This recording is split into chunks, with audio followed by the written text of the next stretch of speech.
memahami Al-Quran ini, caranya bagaimana? Tentu mudah saja.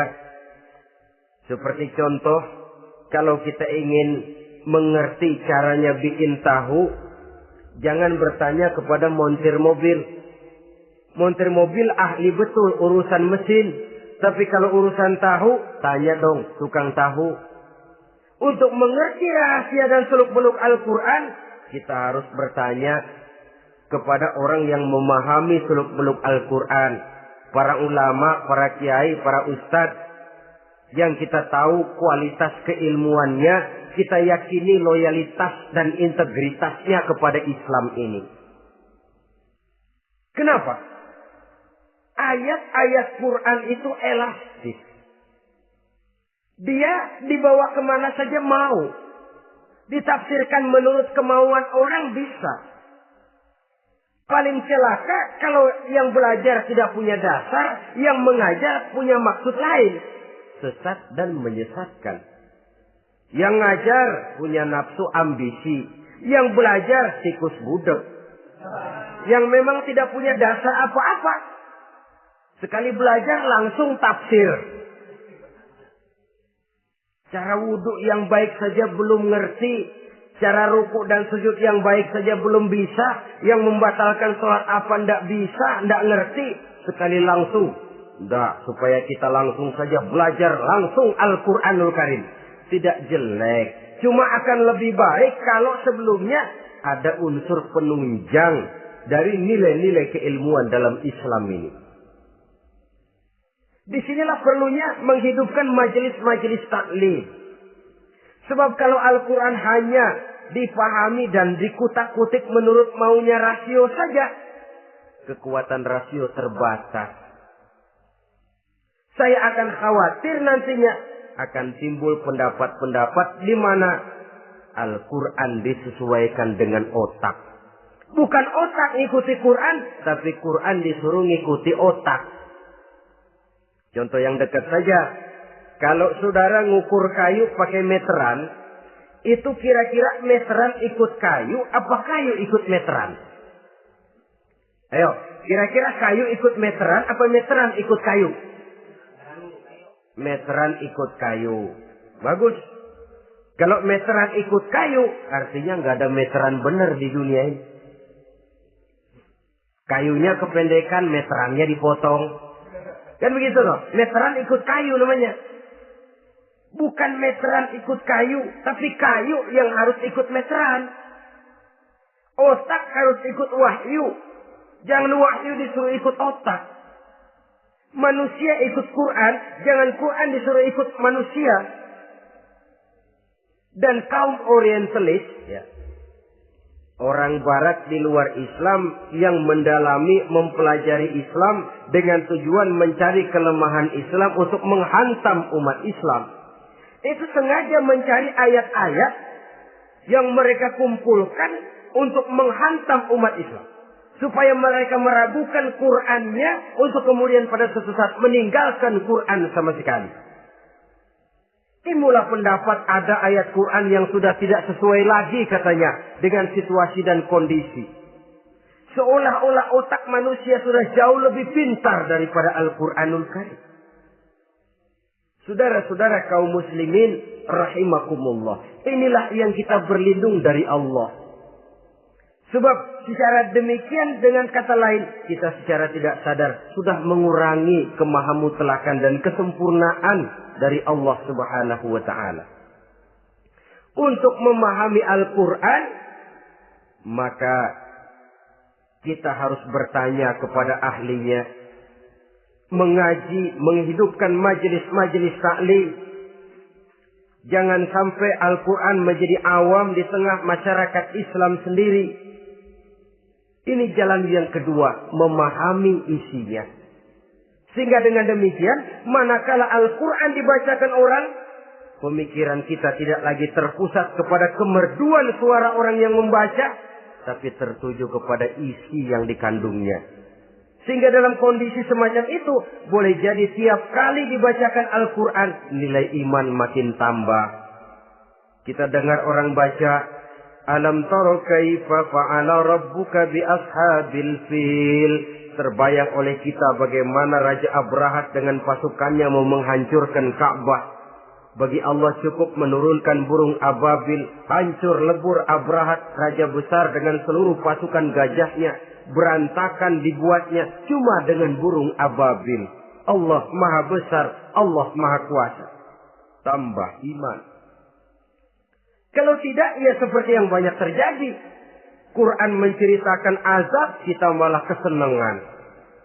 Walakum azabun alim. Kamu akan mendapat azab yang pedih. Kita teriak di pojokan, toyib, toyib. Allah, alhamdulillah. Digambarkan azab malah baik-baik. Bahwa kita suka, kita gemar kepada bacaan Quran dengan suara yang merdu, alhamdulillah. Akan lebih baik lagi kalau kita mengerti apa yang dibacanya. Sebab perintah membaca tersirat makna perintah untuk memahami.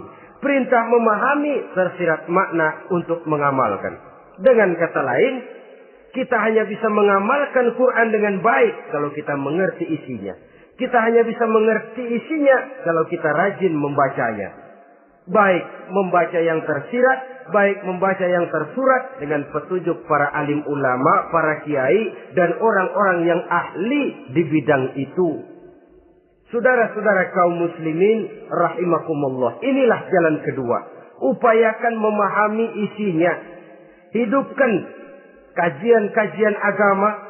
Hidupkan majelis-majelis taklim. Jangan sampai Al-Quran asing di hati kita sendiri. Jangan sampai kita awam terhadap makna kandungan dan ajaran Al-Quran. Sementara kita yakini bahwa dialah yang akan bisa membimbing kita menuju kebahagiaan sejak dari dunia sampai ke akhirat nanti. Jalan ketiga untuk berimam kepada Al-Quran.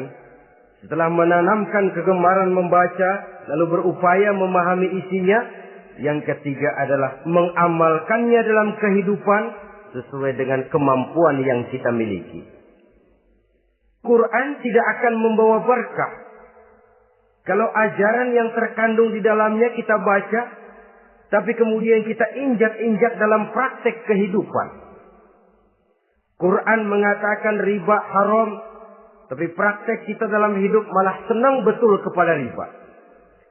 Quran mengajarkan jagalah kesatuan persatuan dan ukhuwah Islamiyah. Praktek yang kita lakukan malah centang perenang, malah saling bertolak belakang, malah kadang menjegal kawan seiring, menggunting dalam lipatan, ramai kita dengan kita. Lalu kelemahan pun menjadi kenyataan di mana-mana.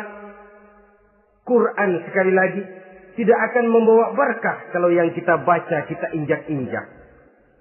Tentang pengamalan Al-Quran ini, Allah Subhanahu wa ta'ala mengklasifikasi manusia dalam firman-Nya. Tsumma awrasna al-kitaba allazina istafaina min ibadina. Kemudian kami wariskan Al-Quran ini kepada hamba-hamba kami yang kami pilih. Ya Allah, coba saja kita lihat ayat ini. Quran kitab pilihan. Diberikan kepada umat pilihan, yaitu kita-kita ini. Lalu bagaimana umat pilihan ini setelah menerima Al-Quran? Terbagi dalam 3 kelompok besar. Pertama kata Allah, فَمِنْهُمْ ظَالِمٌ لِنَفْسِهِ. Di antara mereka ada yang setelah menerima Al-Quran, kemudian zalim kepada dirinya sendiri. Artinya, hanya mulutnya saja yang menerima Al-Quran, tapi perbuatannya menginjak-injak Al-Quran. Orang semacam ini tidak zalim kepada Allah, tidak zalim kepada Rasulullah, tetapi orang semacam ini zalim kepada dirinya sendiri. Dia terima Quran dengan mulutnya, tapi dia injak-injak Quran dengan perbuatannya. Na'udzubillah summa na'udzubillah. Kelompok yang kedua, faminhum muqtasid. Di antara mereka ada yang setelah menerima Al-Quran lalu muqtasid. Muqtasid ini 50-50. Ngambil jalan tengah. Ajaran Quran dipakai, ajaran setan dikerjain. Artinya juga perintah Quran oke, larangan Quran ho. Saudara-saudara, Malaikat bingung bagaimana monternya nih anak ini. Perintah Quran dikerjain, larangan Quran juga dikerjain. Ini muktasid.